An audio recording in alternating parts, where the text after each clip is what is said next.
हम कर रहे हैं सर्वोच्च न्यायालय का न्यायिक पुनरावलोकन का प्रयोग। पीछे हमने जाना संवैधानिक आधार, अब न्यायिक पुनरावलोकन का प्रयोग और उसकी आलोचना के बारे में जानेंगे। उसका प्रयोग क्या है, कैसे किया जाता है।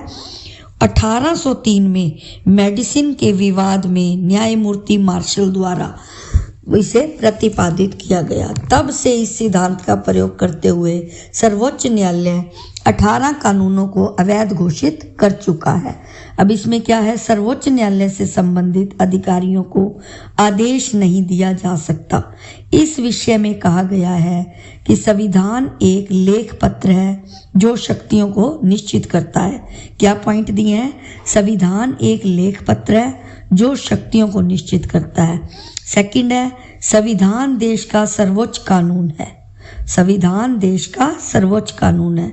और नेक्स्ट है, संविधान के विपरीत बनाए गए कानून असंवैधानिक है, यानी कि जो उनके विरुद्ध बनाए गए हैं वो असंवैधानिक माने गए हैं। अब आगे इसकी आलोचना की गई है। आलोचना के बारे में हम क्या जानेंगे, इसके बारे में मार्शल द्वारा न्यायिक पुनरावलोकन के सिद्धांत को प्रतिपादित किए जाने से पूर्व इस धारणा की आलोचना की जाती रही है। इसके आलोचना के क्या आधार है। फर्स्ट है, न्यायिक पुनरावलोकन का कोई संवैधानिक आधार नहीं है, संविधान में इसका कोई उल्लेख नहीं है। सेकंड दिया है, सर्वोच्च न्यायालय के फैसले राजनीति से प्रेरित होते हैं, न्यायाधीशों के फैसले राजनीति से प्रेरित होते हैं। यानी कि उदाहरण के लिए 1923 में कांग्रेस के द्वारा कोलंबिया न्यूनतम मजदूरी अधिनियम पास किया गया, सर्वोच्च न्यायालय ने इसे अवैध घोषित कर दिया। फिर 1957 में भी सर्वोच्च न्यायालय ने अपने पहले के फैसले को रद्द कर दिया। उस समय मुख्य न्यायाधीश मार्शल थे।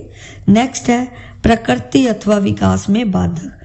फर्स्ट है, न्यायिक पुनरावलोकन का कोई संवैधानिक अधिकार नहीं, आधार नहीं है, इसके फैसले राजनीति से प्रेरित होते हैं। नेक्स्ट है, प्रकृति अथवा विकास में बाधक, यानी कि विकास में और प्रकृति के अनुरूप नहीं है। अगला पॉइंट है आलोचना का, फोर्थ पॉइंट, सर्वोच्च न्यायालय कांग्रेस का तीसरा सदन है। सर्वोच्च न्यायालय कांग्रेस का तीसरा सदन है। इसमें क्या है भाई, इसे तीसरा सदन बताया गया सर्वोच्च न्यायालय को। सर्वोच्च न्यायालय सरकार की आलोचना करके कांग्रेस द्वारा पास किए गए कानूनों को अवैध घोषित कर उच्च विधानमंडल की स्थिति पा लेता है। फिर आगे दिया है, फैसलों की गलत प्रक्रिया। सर्वोच्च न्यायालय के ज्यादातर फैसले 5 न्यायाधीशों के बहुमत से किए जाते हैं। 9 न्यायाधीशों में से अन्य 4 न्यायाधीशों की संवैधानिकता को रद्द कर दिया जाता है। तो ये क्या है, फैसलों को गलत माना गया है। भी सभी न्यायाधीशों की राय लेनी चाहिए। नेक्स्ट पॉइंट है, सामाजिक और आर्थिक जीवन में अस्थिरता। सामाजिक और आर्थिक जीवन में अस्थिरता क्या है, कांग्रेस द्वारा किसी कानून को लंबे समय तक पास करने व कानूनों का प्रयोग करने के बाद किसी भी दिन सर्वोच्च न्यायालय द्वारा अवैध घोषित किया जा सकता है। यानी कि जो व्यक्ति का सामाजिक और आर्थिक जीवन में उसमें किसी तरह की कोई स्थिरता नहीं है। लास्ट है, उत्तरदायित्व की भावना में कमी। विधानमंडल में जो व्यक्ति है उनका उत्तरदायित्व जो है, वे स्वयं के कार्य को उत्तरदायित्व नहीं समझते, वे उसकी भावना में कमी है, क्योंकि उनके द्वारा बनाए कानूनों में यदि कोई कमी रह जाती है तो सर्वोच्च न्यायालय उसे दूर कर देता है।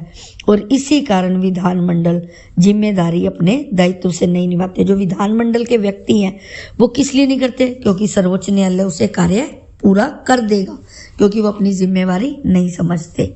नेक्स्ट कल हम करेंगे न्यायिक पुनरावलोकन का महत्व।